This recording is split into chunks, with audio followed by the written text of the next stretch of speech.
231वां प्रश्न है कि जलियांवाला बाग हत्याकांड के लिए जिम्मेदार जनरल डायर को निम्न में से किसने मार डाला। ऑप्शन सी हो जाएगा राइट उत्तर, उधम सिंह। मार्च 1940 में पंजाब के क्रांतिकारी नेता उधम सिंह ने जलियांवाला बाग के नरसंहार का बदला लेने के लिए इस हत्याकांड के समय पंजाब के लेफ्टिनेंट गवर्नर रहे sir Michael Francis O Dyer की लंदन में हत्या कर दी थी, जिसके लिए उन्हें गिरफ्तार कर मृत्युदंड दे दिया गया था।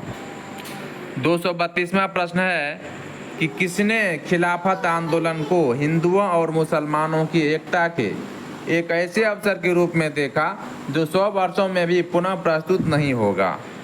इसका उत्तर हो जाएगा ऑप्शन सी, महात्मा गांधी। 23 से 24 नवंबर 1919 को दिल्ली में अखिल भारतीय खिलाफत कमेटी का अधिवेशन हुआ, जिसके अध्यक्ष 24 नवंबर को गांधी जी थे। दिसंबर 1919 में हुए भारतीय राष्ट्रीय कांग्रेस के अमृतसर अधिवेशन में खिलाफत आंदोलन को और अधिक बढ़ावा मिला। अब कांग्रेस ने बड़ी सावधानी से धार्मिक मामलों से स्वयं को पृथक रखा, किंतु खिलाफत आंदोलन शुरू होने के बाद गांधी जी ने यह अनुभव किया कि हिंदू मुस्लिम को एकजुट करने का यह स्वर्णिम अवसर है जो आगे 100 वर्षों में प्राप्त नहीं हो सकता। 233वां प्रश्न है कि 233वां प्रश्न है कि 1920 की खिलाफत कमेटी की सभा जिसने गांधी को असहयोग आंदोलन के नेतृत्व को संभालने का अनुरोध किया था, वह किस शहर में हुआ था। तो ऑप्शन सी हो जाएगा, इलाहाबाद में।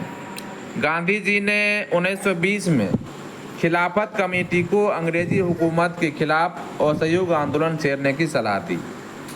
9 जून 1920 को खिलाफत कमेटी ने इलाहाबाद में इस सलाह को स्वीकार किया और गांधी जी को आंदोलन का नेतृत्व करने का अधिकार सौंपा।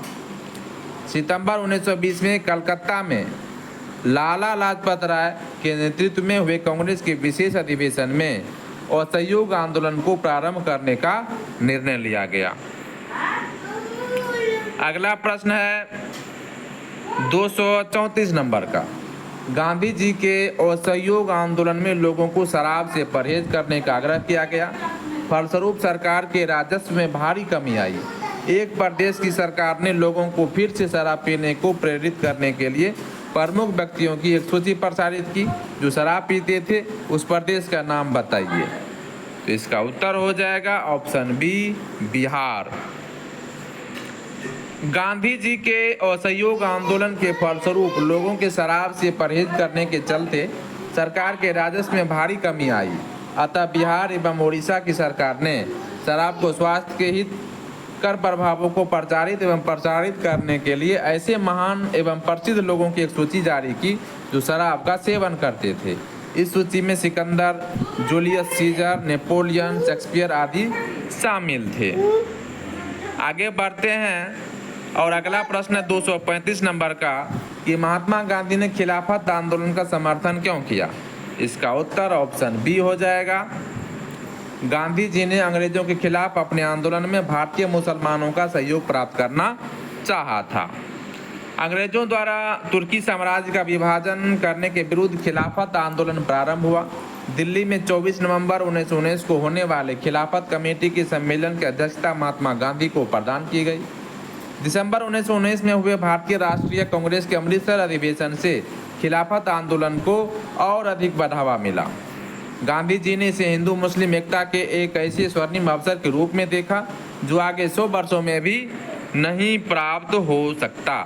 तदनुसार उन्होंने अंग्रेजों के विरुद्ध आंदोलन में भारतीय मुसलमानों का सहयोग प्राप्त करने के लिए खिलाफत आंदोलन का समर्थन किया। 236वां प्रश्न है कि भारतीय राष्ट्रीय कांग्रेस ने असहयोग आंदोलन किस वर्ष प्रारंभ किया था। ऑप्शन सी हो जाएगा 1920 ईस्वी में। इसकी व्याख्या देखते हैं कि वर्ष 1920 में कलकत्ता में कांग्रेस के विशेष अधिवेशन में पास हुए असहयोग संबंधी प्रस्ताव की दिसंबर 1920 में नागपुर में हुए कांग्रेस के वार्षिक अधिवेशन में पुष्टि कर दी गई। फलस्वरूप 1 अगस्त 1920 को गांधी जी के नेतृत्व में असहयोग आंदोलन की शुरुआत हुई। 237वां प्रश्न कि गांधी जी ने असहयोग आंदोलन कब प्रारंभ किया, तो ऑप्शन ए हो जाएगा 1920 ईस्वी में। गांधी जी द्वारा असहयोग आंदोलन 1 अगस्त 1920 को प्रारंभ किया गया। पश्चिमी भारत, बंगाल तथा उत्तरी भारत में असहयोग आंदोलन को अभूतपूर्व सफलता मिली।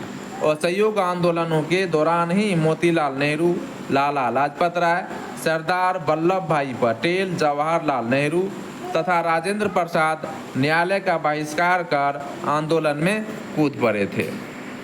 238वां प्रश्न है कि किस क्षेत्र में राहुल सांकृत्यायन 1920 के असहयोग आंदोलन में सक्रिय थे, तो ऑप्शन ए हो जाएगा छपरा। राहुल सांकृत्यायन 1893 से 1963 ने अपनी शिक्षा बनारस से पूर्ण की। वह वर्ष 1912 में साधु बन गए और अपना नाम बाबा रामोदर दास रख लिया। उन्होंने वर्ष 1921 में असहयोग आंदोलन में भाग लिया। इन्हें 6 महीने की जेल भी हुई। यह असहयोग आंदोलन के समय छपरा में सक्रिय थे। वर्ष 1922 में छपरा DCC के अध्यक्ष चुने गए थे। 239वां प्रश्न है कि किस घटना के बाद महात्मा गांधी ने असहयोग आंदोलन को अपनी हिमालय जैसी भूल बताई थी। ऑप्शन ए हो जाएगा चौरी चौरा। चौरी चौरा उत्तर प्रदेश में गोरखपुर के पास एक कस्बा है, जहां 4 फरवरी 1922 को आंदोलनकारियों की भीड़ ने ब्रिटिश शासन की एक पुलिस चौकी को आग लगा दी थी, जिससे 23 पुलिस कर्मचारी जिंदा जलकर मर गए थे। गांधी जी ने इस घटना की निंदा की तथा असहयोग आंदोलन को स्थगित कर दिया। गांधी जी ने इस घटना को हिमालय जैसी भूल की संज्ञा दी थी। अब आगे बढ़ते हैं और अगला प्रश्न है 240 नंबर का कि असहयोग आंदोलन के दौरान किसने पटना कॉलेज छोड़ा, जबकि उसकी परीक्षा के केवल 20 दिन ही बचे थे। ऑप्शन सी हो जाएगा जयप्रकाश नारायण। बिहार के सारण के सिताब दियारा में जन्मे स्वतंत्रता सेनानी जयप्रकाश नारायण ने असहयोग आंदोलन के दौरान पटना कॉलेज छोड़ा, जबकि उनकी परीक्षा के केवल 20 दिन ही बचे थे। इसके पश्चात उन्होंने कांग्रेस द्वारा संचालित बिहार विद्यापीठ में प्रवेश लिया था।